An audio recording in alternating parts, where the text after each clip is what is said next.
So hey everyone that's joining.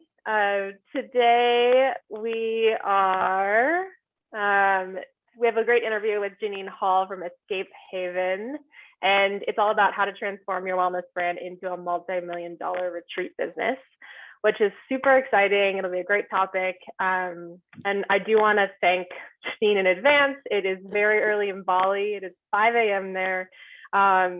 So round of applause to her for waking up this early. Thanks for joining us, Janine. You're welcome. It's my pleasure.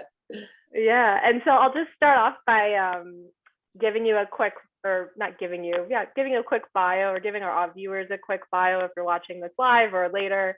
So Janine is a serial retreat entrepreneur. So 14 years ago, she was one of the earliest pioneers of the retreat industry, quitting her corporate role in New Zealand and following her retreat dreams to Bali. She has created a number of highly successful retreats serving busy, successful women who are seeking balance to unplug in a luxurious, transformational, women-only sanctuary. Her retreats regularly top the best in the world retreat list, have won countless global awards, and are ranked #1 on TripAdvisor. And since she started with only $10K in her pocket in 2008, she has hosted over 10,000 women and created a multi-million-dollar business. So we're really glad to have her. Thanks for being here, Janine. And I know I just gave you a bio, or I just gave you a quick intro already, but I would really love to know and just give a little background as to how your journey kind of began, professionally and personally, to kind of go from corporate into this complete shift into a retreat wellness role instead. What kind of led you there? Yeah, sure. I think out of any chapter change comes some form of adversity, and that was certainly true for me. I always thought as a little girl I wanted to be CEO of some corporate. So everything I did in that process kind of led me towards that path. And I found once I was on that path, holding, a number of really senior marketing roles for different large retailers around the world, that I just wasn't happy. And I was trading my happiness for success. And I was like, oh my gosh, when did my glass start to slip? When did I start seeing the glass half empty instead of half full? Something's gone majorly wrong here. And it was about the same time that Facebook came out. It makes me sound so old, doesn't it? When Facebook came out, which was 2008, so 14 years ago. And I remember sitting there at work and looking at Facebook and these lives of, people's A-reels, right? Overseas having fun. And I thought, oh my God, something's really off here. So that's when I started thinking about what life could be, what an alternative reality could look like. And it was a holiday in Bali where I got the original idea, where it kind of ignited that spark, where I took a wellness break. So wellness retreats weren't around back then, but a new wellness resort, Como, had just opened up in Ubud. So I did yoga for the first time. I did meditation. I did Ayurveda. And being in that sanctuary, that tight kind of bubble, I was on my own, but that bubble for a few weeks just did such incredible wonders. And that's where I came up with the idea. I thought, I love what this has done for me as a busy, successful corporate. Imagine what it could do for others if I added in surfing and, the elements of having a smaller sanctuary. So you weren't in a big public hotel, but some small, luxurious sanctuary that women could come to and come together, and a bit to just really fill up their cup. So that's where the idea came from. And it took me 3 years to actually action it. So I sold everything I had. I decided to go and set it up in Brazil. Sold everything I had this huge Brazilian theme party, and headed off over there for it to flop before it really only began. And so I lost all of my life savings apart from $10,000. And that's when I came to Bali with 10 grand in my pocket, not knowing a soul. Bali was never a plan B, but I guess it made sense because that was the birthplace of the idea, or where I really got that inspiration from. So that's how I ended up here 14 years ago. Oh, well, I mean, really great story. And I love how you say that you weren't happy, and now your title on LinkedIn is Chief Happiness Officer. So it literally has come kind of full circle that way. Yeah, I love that Um, about life. You don't quite know, you can do all the planning in the world, right, of where you think you're going to end up. But at the end of the day, you can end up in a place that was far more beautiful than you could have possibly imagined. And that's the great thing about being open to opportunities and listening to, I always say, the whispers of your heart, because yeah. that should lead the way. Oh, I love that. So let's go back to kind of the basics. I mean, you just gave a great intro, but I'm imagining when you did come to Bali and you decided to make this like complete change, you had $10,000 in your pocket, you probably needed a lot of support from like friends, families, maybe investors, I don't know, to kind of get your idea off the ground. Did you have like a business plan and like values from day one? How did you kind of just start it? Like, because especially starting a business as a woman is a whole nother challenge in of itself. And you did it like, on your own in a new country. I want to hear how it kind of got up from there. Yeah, great question. To answer your question, no, none of the above. I didn't have any of the above. I did it on my own, so I didn't lean on the support of friends or family or investors. I had 10 grand. I knew it would buy me, I knew it would last me a few months of living Mm-hmm. expenses. And also I laid down 5 weeks at a luxurious villa. And every Okay. day that time came closer, I knew back then that it was a new category. So I couldn't piggyback off a trend. There was no SEO keyword that was already established that I could go, okay, Right. use that and leverage that to get traction and get mass awareness. So I thought I have to be really careful what I do with this last 10 grand. So I put it into PR, because I knew that was a great marketing lever, right? Whenever you're in a new category, you've got a job to be done around education of that new category and the need for it. And so PR was a great way to do that. And then also SEO as well, just having a really great online presence, being able to be found really easily. So I got this book called SEO for Dummies.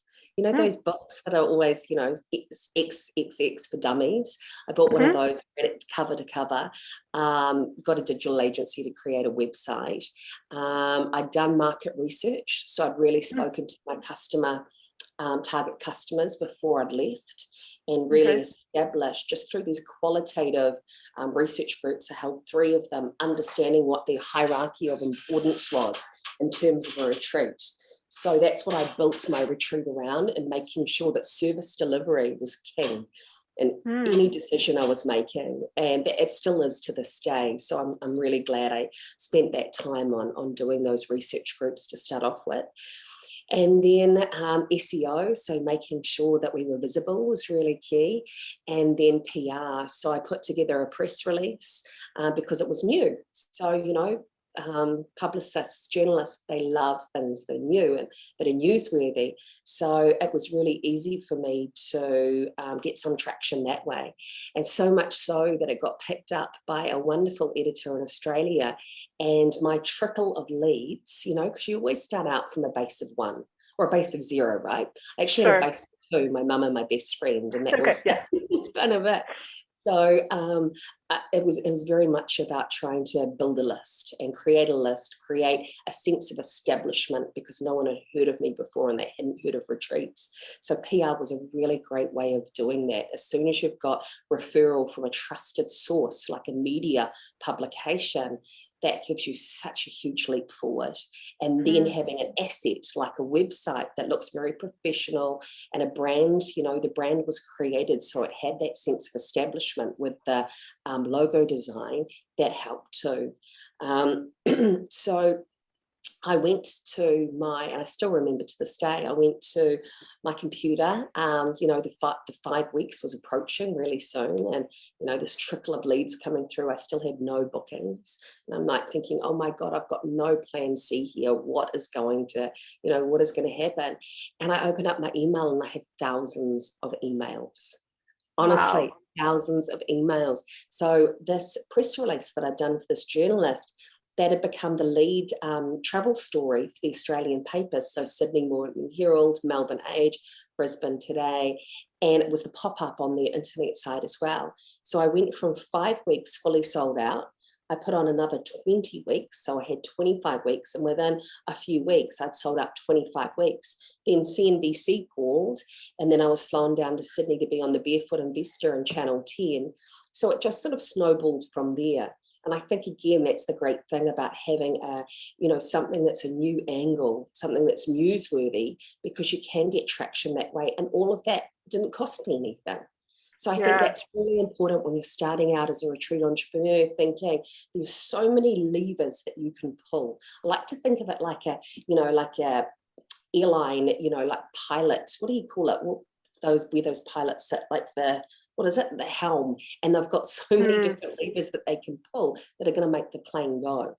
And so it's very much the same thing, being able to go, okay, well, what are the best levers that are going to push my business forward? And understanding those. And I think one of the biggest mistakes I see retreat entrepreneurs make is they try to pull them all, and then they get overwhelmed. And they're like, why is my plane flying around in circles? The wheels are just spinning because you're not getting traction. And so what I've learned over the years is going, okay, well, I'm going to focus on a couple of things really, really well, and I'm going to go deep into those, and I'm going to build up my knowledge bank in those areas. And that's where I'm going to actually move the business forward. And then it doesn't feel overwhelming. I like whelm, but not overwhelm. And there's a difference between the two. And I think especially as women, you said before, Kerry, it must have been difficult as a woman. And I agree with that. I definitely think gender plays a role in entrepreneurship, because as women, we often doubt ourselves. We have guilt come up. We have procrastination. We tend to be perfectionists often, which leads to procrastination. And then we just end up with these wheels being spun, and then feeling like we want to give up, or feeling overwhelmed, or not being able to back ourselves. So one of the biggest tips I could give is right at the start of your, wherever you might sit in your retreat journey, is just give yourself, take that pressure off and just focus. Find those things, find the levers that are going to work for your business, and just focus on those. The rest can wait. There's so many more things I could be doing or could have done, but I'm okay with not doing them, because I just wanted to do fewer things that have less headaches. Oh gosh, I love that answer. So it sounds like find your kind of niche, or what you're really good at is definitely one. And then for you specifically, like online presence and PR really helped you a lot at the beginning.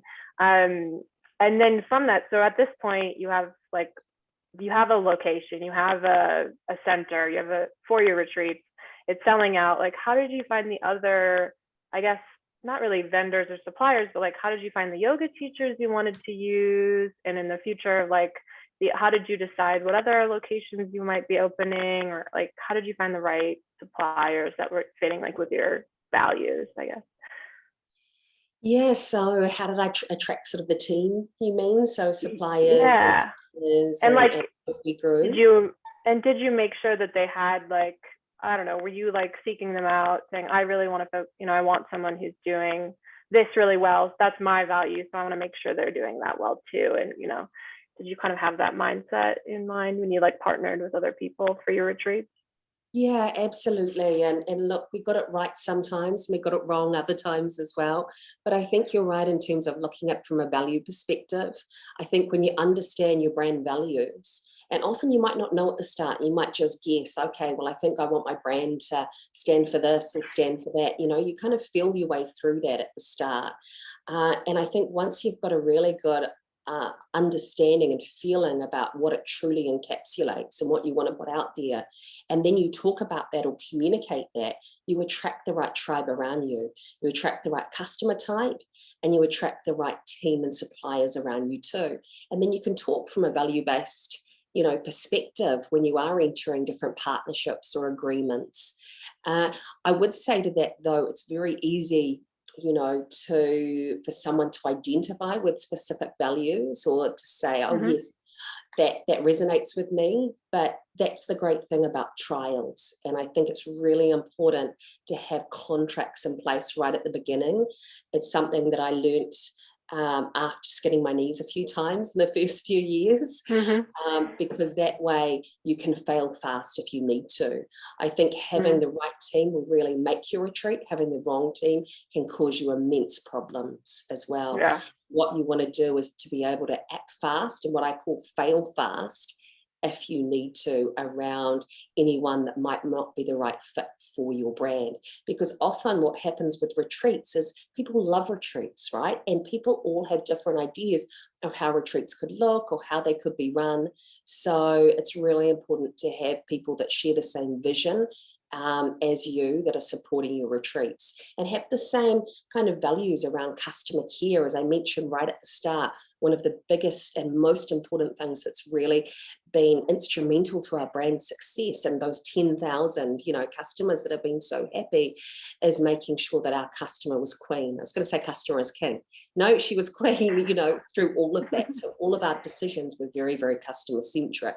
And it's so imperative that the suppliers and your team around you also share that and understand it. And we have it so much so that no matter what level, so we have a team of 70 now, so the business is large, but so much so that that any of our staff at any point in time, they don't need to escalate any issues that come up, because they understand what things we do in terms of solving customer issues, customer happiness. One of our brand values is going the extra mile. So they understand what that means to live by that, going the extra mile, and what we can do to ever turn anything around that might inhibit a customer having the incredible experience that she deserves. And I think that's when you get to that point, that's when you know that you're really being able to live by your values, and that the whole team understands those, which is the key part. So well said. And so that's actually a good pivot into my next question, because you talked about failing fast. So can you maybe give anyone who's watching this like one or two challenges or fails maybe that you had in the way, and like how you overcame them in the beginning? Yeah, absolutely. I think one of the key things, and I just touched on it before, which was being a bit of a perfectionist. Sorry, I'm losing my voice at 5 a.m. It's understandable. All that karaoke, must have been that karaoke last night. Yeah, celebrating. So I think, often when we have our own business, it's very different when you're in a corporate and it's on someone else's dime, and your decisions perhaps aren't as high risk to you. When you're running your own business and it's your cash flow that's at stake and it's your dreams that are at stake, no one, when they're running retreats, wants to go back to plan B, which might be going back to their old job, right? So every decision you make is, in your mind, especially at the start, is very high risk. And that's how I felt at the start. I guess I was living a little bit in a sense of fear. I call it henny penny. That rhyme, that old storybook, henny penny, the sky's going to fall in. I sort of felt a little bit like that in the first few years, where I was working around the clock. I was doing everything.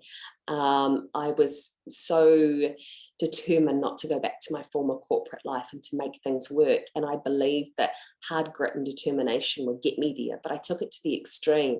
And I became a real perfectionist about everything. And through doing that, it meant that I would be across absolutely everything, from table decorations to staff transport to team transport to to the works. And when you're doing that, and scaling at the same time, because we grew so rapidly from that first year of 25 retreats. In the second year we opened a second location. In the third year we did pop-ups around the world, and then opened up in Byron Bay on seasonal retreats, 20 weeks every year. So we scaled so fast, and I was still trying to do everything. And so through doing that, there was a consequence to it. My life didn't have balance. Although it was successful on the outside, on the inside I felt lonely. I felt very stressed, which is kind of ironic given I'd left the corporate life because it was making me stressed. And here I was, stressed again, although doing what I loved, which was an entirely different feeling. But I do wonder if I had learnt the lessons that I have now back then, if it would have been a much smoother ride. So in my 30s, I didn't have time for relationships. And, it's very lucky that I met the love of my life when I was in my early 40s and had 2 babies following that. I feel very lucky to have, and blessed to have been able to do that. But that was having to change my habits in order to allow myself to have that balance of life. And that meant being able to drop some of that perfectionism. And with that, the company grew even more. So that was a real awakening to me. I remember going on holiday and I was going to Turkey to a conference, an entrepreneurs conference. And then I was going sailing after that and I didn't have Wi-Fi. And I was like, oh my gosh, how's the team going to survive without me? You know, that was my thought back Yeah. there. And I came back and everything had gone swimmingly well. The feedback scores have been really high. And that was my first kind of awakening to maybe I just need to start stepping back again, because when you're in the business, you can't be on the business and you can't effectively, you know, grow the business. You're too far down into the traps. And so I think being able to understand that art of balance is really key. So definitely being aware of perfectionist tendencies is key. So I'd say that would be one of the biggest barriers that I overcame. So kind of finding the ability to like let go and delegate some of the tasks. And I mean, that also comes with having a good team in place, though, that you in turn were able to like trust in the end. So, I mean, that also kind of pivots, like you kind of touched on this already. You grew so fast. How did you handle that? Like I mean, I guess, did you just have like all the right people and culture? How did you find the right people to hire and like end up trusting people? Like just maybe like the growing pains and like how you did it. Cause that's, you said in 3 years you were doing crazy things in my mind. So I just need to know more about how you handled that and were able to do that on your own. Yeah, for sure. So basically, I had systems in place. I think one of the most important things when you're scaling is, so you go through that sense of forming the company, establishing it, and then scaling. And with scaling, the only way to do it where it's a smooth transition, you know, I liken it to being a truck, you know, with all the cargo tied on that's hurtling down the highway. That's kind of going from one side to the other side, you know, falling off across the road. That's what could happen if you don't have your systems in place. So being really clear about what can you automate in your business so you're not having to do everything. You know, where are those opportunities to do that? Making sure you've got the right people in the right places and you're not got roles overlapping is really key as well. And making sure that you've got people there for the long haul, because one of the biggest things that takes so much time is HR stuff. So you really want to spend time and focus there, making sure that's bedded down, that you've got a highly engaged, highly performing team that really enjoy doing what they are doing. So those are kind of the key fundamentals that really helped.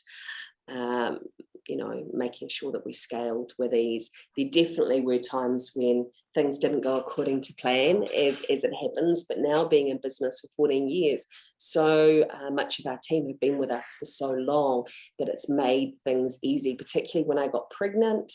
You know, and I got very sick as well for a year during that time after the first pregnancy and before the second one. So I've been kind of on the business, not in it, for about 5 or 6 years now, which has been wonderful. Yeah, and I wouldn't have been able to do that without systems and without a team. So I think it's often those things that don't go right that lead us on to the things that do go right. So, I mean, the team, and comes back to kind of, does your team have a really good culture, I would imagine, then as well? Yeah, absolutely. Like even during the pandemic, for example, we've done things like made sure that we come together, you know, a lot through either yoga or meditation, or one of the staff will lead a fitness class, we'll do team events. We definitely do what we can to keep, you know, spirits high and the culture high as well. It's really important to us too, especially when we are operating in a place like Bali. We take that very seriously. It would have been easy, like so many places here, to have laid off all staff, shut up shop and protected our profits, but we do business for good. So we kept all of our staff on and supported them and their families, which has been so critical during this pandemic, despite not having physical customers coming to us. So we're here for the long haul, and we always look to things beyond, you know, what might be happening right now. And I think that's such a key tip as well, that, you know, things are going to blindside you. Things are going to come from left of centre that you'll never be able to expect or predict, but just see it as a chapter in your long book. It's just a blip to be navigated. Yeah, absolutely. I really love this. So do you have I'm curious, like at WeTravel, we have, a set of core values. We've like, made them established. They're like ingrained in hiring and everything we do and decisions that are made. Do you have something similar at this point in Yeah, your we company as well? do. Yeah, we do. And we send it out in our job descriptions as well. So it's very much living or breathing through the organization. Yeah. All right. So on the next question is, you've kind of already given some of these snippets of advice already, but maybe if you have like a few, I don't know, some advice to new entrepreneurs, or maybe some that are looking to take it to the next level, whether, maybe like they're yoga teachers just leading 1 or 2 retreats a year when they can, maybe they're a studio leading a retreat a year or two. Like, can you maybe some new advice for new entrepreneurs that are maybe watching Yeah, this? absolutely. We deal with a lot of new entrepreneurs in our retreat academy. So during the pandemic, we pivoted to teaching a lot of our IP of running retreats to yoga instructors and wellness practitioners that want to create their own retreats too, which has been so much fun. And one of the biggest things is exactly, like what are some of the key things that they can focus on to establish retreats and actually create a retreat business if they want to, or just do 1 or 2 retreats a year in line with their wellness offerings. And something that we see that's so common that comes up is wellness entrepreneurs tend to focus on the product. So they'll perfect this beautiful retreat, which would be wonderful. It will look fantastic and, a really magic offering. But they forget about the key piece, which is choosing a customer, understanding and defining what their niche is, and then thinking about attraction strategies to actually bring customers to their retreats. And time again, I see in Bali, so many retreats start up only to fail because of this critical error that they make. And so our mission through the Retreat Academy is to make sure that we talk about all of these banana skins. So this stops happening, because the world needs retreats right now. Wellness has had such a watershed moment with what's happened in the last year, where people take wellness now as a necessity instead of it being a luxury. So there's this huge pent-up demand and rise of people wanting to travel for wellness. In fact, the Global Wellness Institute did a forecast spend of $900 billion on wellness travel for next year. 900 billion, it's crazy. So anyone of retreats right now, you are in the right place. If you're thinking of retreats, my advice is to do it. Definitely, think about your product, but first things first, think about who are you going to serve? What niche are you going to, what niche are you passionate about? What niche is willing to pay for your service? What niche is there a gap in the market for? Because that's how you test what we call viability of a niche, to see if it's actually going to be profitable. And I think often people struggle with niching down because they think, I want to serve everyone. Surely if I cast my net wide, I can, capture more people and serve more people with my retreats. Well, actually, no, if you do that, you have so many people slip through your net because it's too wide and you're not specialized. And when you're not specialized, you're not talking directly to someone, you lose that relevance. And I think often when I look at retreat marketing, or the examples that we talk about in the Retreat Academy, is that people then often talk about hey, I've got a 7-night yoga retreat and we offer yoga and spa and we do a tour of Bali. There's nothing that's going to connect or, really engage with an audience there. Whereas when people talk back to their niche and really understand their customer on that detailed, intimate level, what are the pain points that they're going through, and how can your retreat be that vehicle of transformation to take them from where they're at to their brand new day? And what does that look like? Because the retreats that do really well at this. And they position themselves as being that go-to expert in their niche, whatever that niche might be. It might be one for, people going through a divorce, or it might be one for people with, autoimmune disorder, or it might be one for millennials that want, a really high-end fitness escape, whatever it could be, or gut health. I mean, there's so many different territories out there. It's just, my advice is to choose one, but choose one that you genuinely love, that lights you up, and that is a market that you understand. Ideally, if you've got a story that can resonate with that market, that's extremely powerful, because people relate to stories, not products or programs. So it's just the art of storytelling that's done in an authentic, engaging way.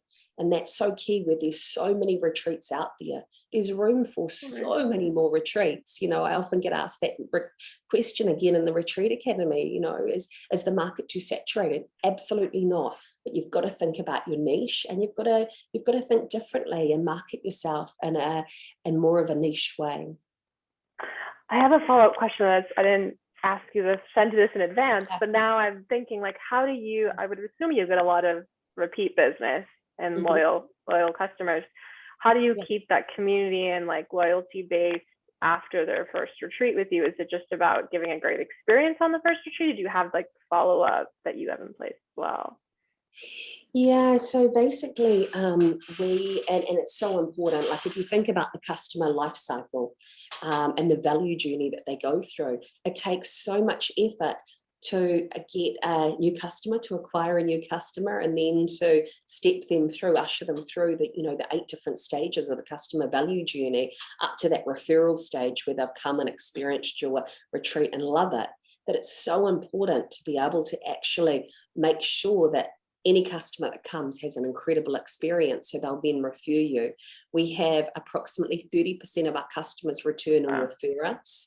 So that's amazing when you think about it. We don't have to acquire 30% of new customers, because our existing customers do that for us.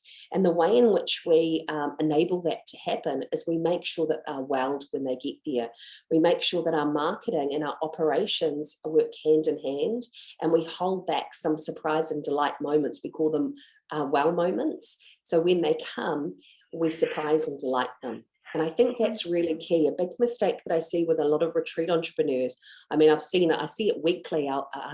Our photos end up on different retreat sites.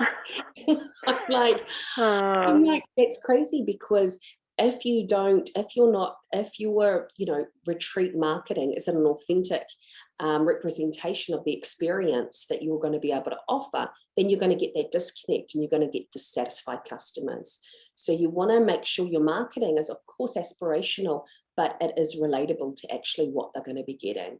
So that's the first part. The second part is when they come, making sure that operations is really dialed in, and that you're understanding on a one-to-one level what their goals are and working around that. So we have itinerary consults, we have preference forms before they even arrive, making sure we understand their needs, their wants, their goals. And then we have a person dedicated just to them that has those daily check-ins that make sure they get what they need through the retreat. So by the end of it, their experience, has been an incredible one. And only then does that actual post-retreat nurturing happen, because you have to do that work beforehand and really exceed their expectations. And then post that, we have all sorts of programs in place. So at the moment, for example, with borders being shut, after that happened last year, we put on a huge virtual retreat. So we had 3,000 customers, big virtual retreat, lots of PR around it, because it was billed as the first virtual retreat in the world when the pandemic happened, which was wonderful. And we created this beautiful global community inside a private Facebook group that we've kept nurturing the entire time since the pandemic has hit. And it's a lot of time, it's a lot of resources involved in that, but it's our way of staying connected and supporting our customers in their time of need, and also bringing community together. So when you really understand your mission, and ours is to positively impact women, it makes it really easy when those curveballs come, to know what to do and to know how to do it. And so that's one of the key ways in which is just through engendering communities. And Facebook groups are a great way of doing that post-retreat, and making sure that you stay connected and stay relevant. So we share a lot of added value information even before pandemic. So we've got other Facebook groups based on we call them our alumni, and we'll do things in there like sharing recipes, having yoga classes in there, different blog posts or mindset workshops, etc., just to keep that conversation going. You've officially just sold me on like wanting to go to one of your retreats. Like, all right, so what I'm doing tonight? No, I'm like, I'll do one last final question then, since we're running short on time. So what's on the horizon for you guys? Like, what's in addition to this retreat academy that you've launched because of the pandemic, what else is kind of like on your business plan or horizon for the coming years?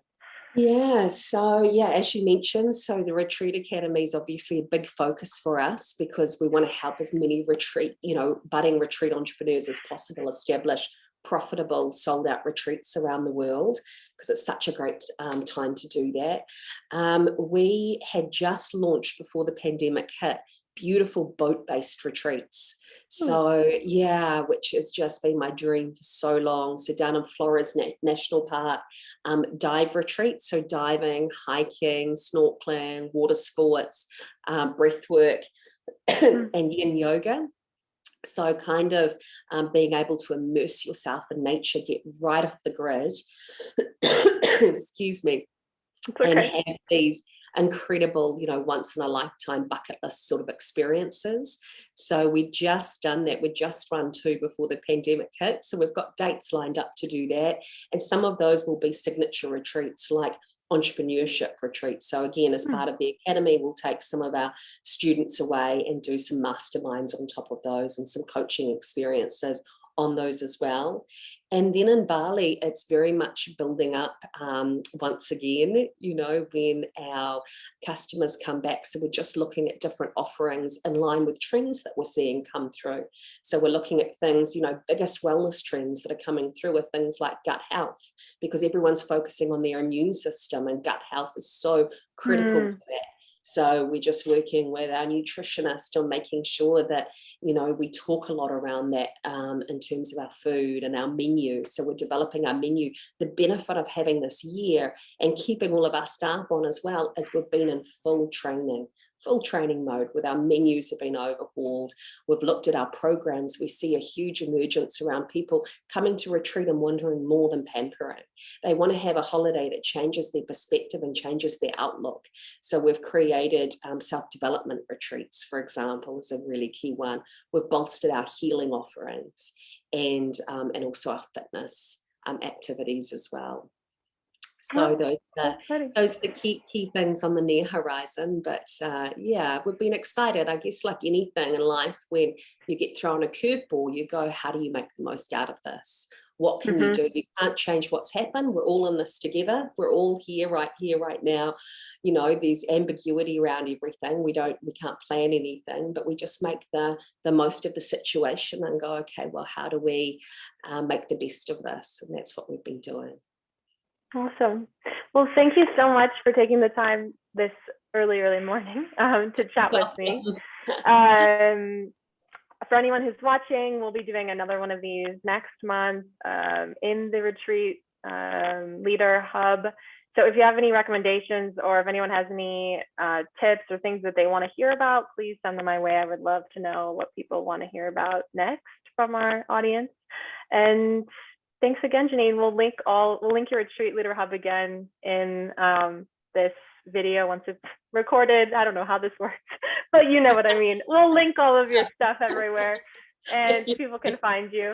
And enjoy the rest of your day and weekend. Thank you. So nice to meet you, Carrie, and enjoy Mexico. Thank you. All right. Bye-bye. Bye.